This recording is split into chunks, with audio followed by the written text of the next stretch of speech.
So hello and welcome back to my channel. आज एक नया वैकेंसी आया जो कि बहुत ज़्यादा इंपॉर्टेंट है, ठीक है ना। ऑर्गेनाइजेशन का नाम है centre for development of telematics, ठीक है ना। और ये सेंट्रल गवर्नमेंट का ऑटोनोमस बॉडी है, ठीक है। तो यहाँ पे साफ साफ देख सकते हो notification for the post of executive assistant finance on direct recruitment. तो ये कोई भी कंट्रैक्चुअल नहीं है, ये डायरेक्ट रिक्रूटमेंट है, ठीक है ना।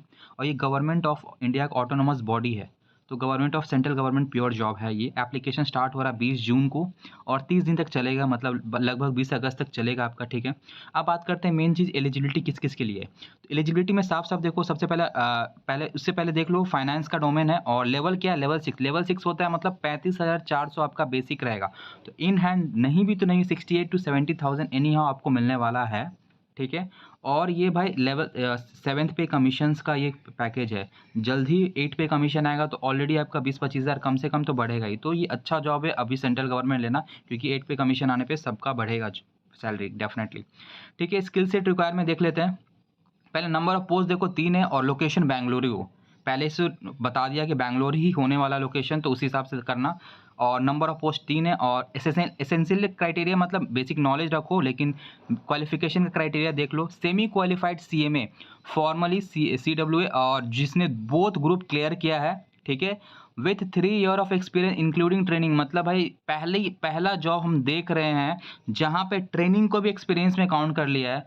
तो अगर आप 3 साल, अगर आपका आर्टिकलशिप भी होता है, लेके भी अगर 3 साल होता है तो कर लो भाई, हो जाएगा। और आर्टिकलशिप का तो एक्सपीरियंस मिल ही जाता है, आपने किया होगा तो वो फॉर्म वाला दे ही देंगे, ठीक है। कहीं से भी क्या होता है, एक्सपीरियंस तो आपके पास रहता ही है।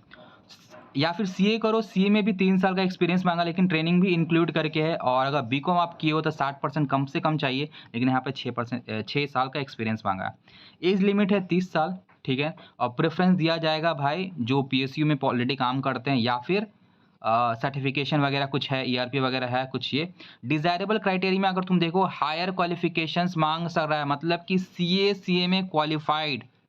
बीकॉम वाले या हो तो एमकॉम वाले भी सब अप्लाई कर सकते हैं। ये कोई और वैकेंसी जैसे पावर ग्रिड में बोलते हैं कि हायर क्वालिफिकेशन अलाउड नहीं है, इसमें साफ साफ बोल दिया हायर क्वालिफिकेशन डिज़ायरेबल है। तो सी में भी अप्लाई कर सकती है। अच्छा जॉब है, 12 एलपीए का जॉब है, आराम से आपको और सेंट्रल गवर्नमेंट आराम से वर्क लाइफ बैलेंस मिलेगा। तो इससे अच्छा जॉब हमको नहीं लगता मिलेगा आप लोग को, और बेंगलोर शिफ्ट में, ठीक है।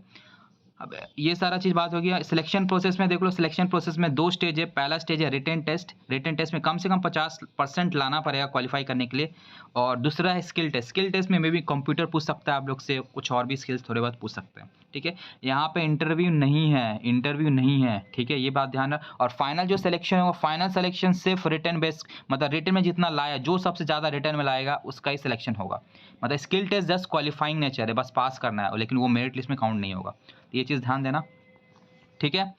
उसके बाद बात करते हैं और कुछ इंपॉर्टेंट है। तो एप्लीकेशन फीस यहाँ पे नील है, हम देख लिया एप्लीकेशन फीस नहीं उसका, तो ये आ जा रहा है, ठीक है। और ये डॉक्यूमेंट अगर आपको चाहिए तो कमेंट में येस बोल देना, मैं प्रोवाइड कर दूंगा, ठीक है। और कुछ भी जॉब से रिलेटेड कुछ भी हो, आप डिस्क्रिप्शन में लिंक रहेगा टेलीग्राम का, टेलीग्राम खैर 2-3 दिन बाद चालू हो ही जाएगा। और या फिर इंस्टाग्राम में फॉलो कर सकते हो, वहाँ पे भी अपडेट डाल देंगे, और लिंक्डइन में भी सबका लिंक रहेगा, आप लोग डेफिनेटली फॉलो कर लेना। और अपडेट ऐसे ही आते रहेंगे, ठीक है ना। और कोई भी डाउट हो इस वैकेंसी रिलेटेड तो आप कमेंट बॉक्स में ड्रॉप कर देना, ठीक है।